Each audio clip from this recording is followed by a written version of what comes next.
Hello everyone.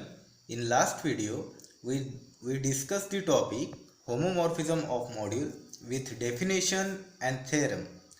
So today we are going to learn some definition related to homomorphism of module and example based on it. So let's start the definition of kernel of T. Let T be a homomorphism of an R module M to an R module H, then kernel of T is defined as, it is denoted by K of T and is defined as the set of all elements of M such that T of X is equal to 0. इसका meaning ये है कि kernel of T में ऐसे M के ऐसे element present रहेंगे जहाँ पे हमने ट्रांसफॉर्मेशन अप्लाई करने के बाद ज़ीरो रिजल्ट मिलता हो। ठीक है, मीन्स यहाँ पे एम के ऐसे एलिमेंट्स प्रेजेंट रहेंगे जहाँ पे ट्रांसफॉर्मेशन अप्लाई करने के बाद ज़ीरो रिजल्ट मिलता हो। मीन्स ये जो एलिमेंट्स है वो कहाँ पे मिलेगा हमें? कर्नेल ऑफ टी में। Correct. Next definition is range of T. Range of T is denoted by R of T and defined as the set of all elements like T of X such that X be an element of M. Means यहाँ पे X elements यदि M का है तो T of X इस type के elements कहाँ पे मिलेंगे? रेंज ऑफ T में। अब एक चीज़ हम यहाँ पे ये भी देख सकते हैं, कर्नेल ऑफ टी यहाँ पे किसका सबसेट दिख रहा है? एम का सबसेट दिख रहा है, क्योंकि कर्नेल ऑफ टी में एम के वही एलिमेंट्स प्रेजेंट रहेंगे जहाँ पे ट्रांसफॉर्मेशंस हमें ज़ीरो मिलता हो। सिमिलरली रेंज ऑफ टी किसका सबसेट दिख रहा है? एच का सबसेट, मीन्स कोडोमेन का सबसेट दिख रहा है यहाँ पे। ठीक है, मैं यहीं पर ही इसे सबसेट बता देता हूँ।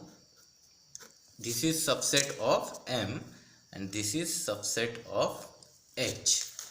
Now next definition is submodule. Submodule. Here let M be an R module and A be any non-empty subset of M, then A is called submodule of M if A minus B comma R into A be an elements of A, and which is true for every A comma B be an elements of A and R be an elements of R. R means ring. Means यहाँ पे पहली बात तो जिससे हमें सब module show करना है वो M का एक नॉन एम्प्टी सबसेट होना चाहिए। और सेकेंड कंडीशंस क्या है इसमें कि कोई भी टू एलिमेंट्स हम ये में कंसिडर करते हैं, किसी नॉन एम्प्टी सबसेट में कंसिडर करते हैं, तो उनका जो सब्ट्रैक्शंस मीन्स अंडर एडिशंस वो एक सब ग्रुप होना चाहिए। करेक्ट। और साथ में second conditions R into A, R means element of ring and A means element of A, ये इनका जो स्केलर मल्टीप्लिकेशन है वो A का एलिमेंट होना चाहिए। अब इसके बेस पे हम एक आध एग्जांपल लेते हैं। Late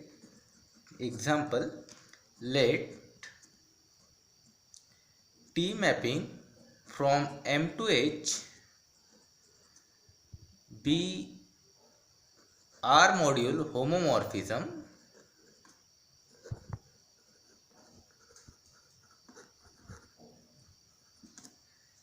then show that kernel of T is submodule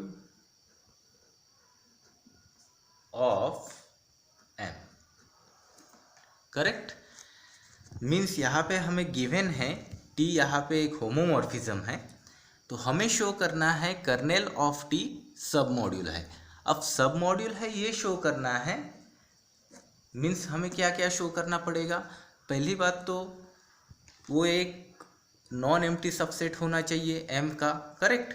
second कि A माइनस बी मीन्स कोई भी टू एलिमेंट्स हम कर्नेल ऑफ T में कंसिडर्स करते हैं तो उनका सब्ट्रैक्शंस वहाँ का मेंबर होना चाहिए। And third R means ring का एलिमेंट्स हम कंसिडर करते हैं और साथ में ये कर्नेल ऑफ T का एलिमेंट्स कंसिडर्स करते हैं, तो उनका स्केलर मल्टीप्लिकेशन भी कर्नेल ऑफ T का मेंबर होना चाहिए, करेक्ट। तो स्टार्ट करते हैं। यहाँ पे गिवन क्या है, let T mapping from M to H be an R module homomorphism, correct, and kernel of T contains those elements of M such that T of X is equal to 0। और इसके पहले भी हमने बता दिया कि ये जो कर्नेल ऑफ T है वो किसका सबसेट है, M का, ठीक है। और कल हमने एक थ्योरम देखा था, उसमें ये देखा था कि if T is an R module homomorphisms then T of 0 is equal to 0। अब ये जो 0 है वो M का मेंबर है, और साथ में ट्रांसफॉर्मेशन अप्लाई करने के बाद हमें रिजल्ट क्या मिल रहा है, 0 मिल रहा है। मतलब यहाँ पे ये जो 0 है वो कहाँ पे मिलेगा हमें, कर्नेल ऑफ T में। इसका मीनिंग क्या है कि कर्नेल ऑफ T एक नॉन एम्प्टी सबसेट है, जो कि हमारी फर्स्ट कंडीशंस है। हम यहाँ पे वो लिख सकते हैं दैट इज, और सेकंड वो एक सबसेट भी है M का, तो हम लिखेंगे यहाँ पे that is kernel of T is non empty subset of M, correct. Next हमें शो करना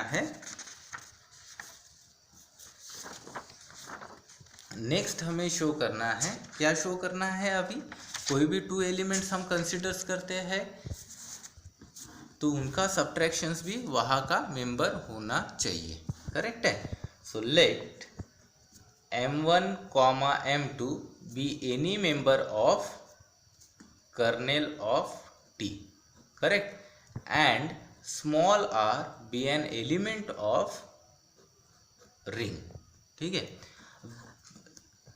M1 और M2 कर्नेल ऑफ T के मेंबर्स है, और कर्नेल ऑफ T किसका सबसेट है, M का सबसेट है, तो ऑब्वियस है कि उनका जो सब्ट्रैक्शन है मीन्स M1 माइनस M2 कहाँ पे प्रेजेंट रहेगा, M में प्रेजेंट रहेगा, ठीक है। अब ये मेंबर्स M में प्रेजेंट है, अभी हमें क्या शो करना है कि इनका जो सब्ट्रैक्शन है वो कहाँ पे प्रेजेंट रहना चाहिए, कर्नेल ऑफ T में। तो now T of M1 minus M2 is equal to, T यहाँ पे क्या है, होमोमॉर्फिज्म्स, करेक्ट। तो T of M1 minus M2 is equal to क्या होता है, T of M1 minus T of M2, ठीक है। अब यहाँ पे M1 और M2 कहाँ के मेंबर्स है, कर्नेल ऑफ T के। अब कर्नेल ऑफ T के मेंबर्स है M1, M2 be an elements of kernel of T, so which implies T of M1 is equal to क्या हो जाएगा यहाँ पे, 0। Similarly T of M2 is equal to 0। It means that T of M1 0 minus 0, correct. Means हमें यहाँ पे मिला T of M1 minus M2 is equal to 0। इसका मीनिंग क्या है, अब T of M1 minus M2 is equal to 0, it means that ये जो मेंबर्स है वो कहाँ का मेंबर होगा, which implies M1 minus M2 belongs to kernel of T, correct. Next हमें शो करना है R into M1 belongs to kernel of T। now T of R into M1 is equal to, since T is R module homomorphisms, then we can written as T of R into M1 is equal to R into T of M1, but T of M1 is equal to 0 and R into 0 is equal to 0, correct? T of R into M1 is equal to 0. Same definition of kernel of T यहाँ पे हम apply करेंगे। T of R into M1 is equal to 0, so which implies R into M1 belongs to kernel of T। ठीक है,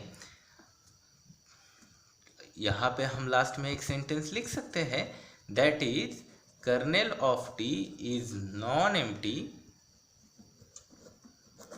subset of M and M1 minus M2, comma R into M1 belongs to kernel of T for every M1 comma M2 belongs to kernel of T and R belongs to R.